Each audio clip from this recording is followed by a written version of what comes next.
product not yet rated. For a long time we've been able to make buildings that look good. We've been able to make cars that look very real. The level of realism goes up and up and up. With the previous kind of technologies that you'd use, like facial motion capture, we didn't really ever feel that we could pull that off. You could never really tell whether someone was lying or not. With this technology, what you see is what you get. I'm always happy to help the LAPD.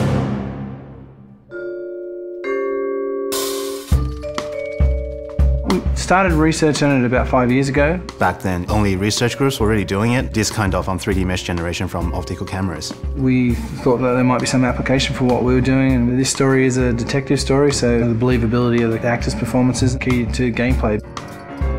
That's one of the key strengths of our system. We can actually see all the subtle features that animation traditional ones just can't do.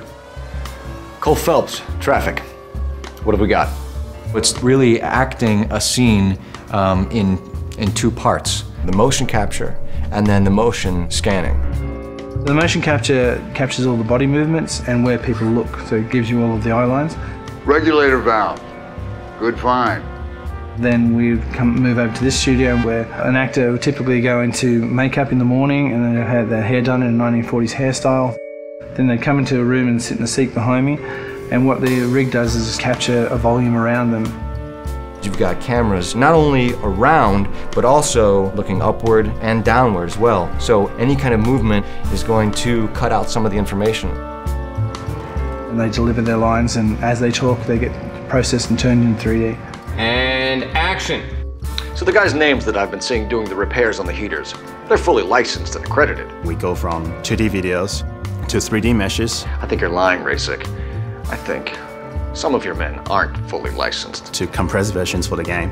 I think some of your men aren't fully licensed. You're desperate to cover your sales. The level of detail is just so high that they're just like a real person in life. You're gonna lose your wife and probably end up in the big house. I hope she was worth it.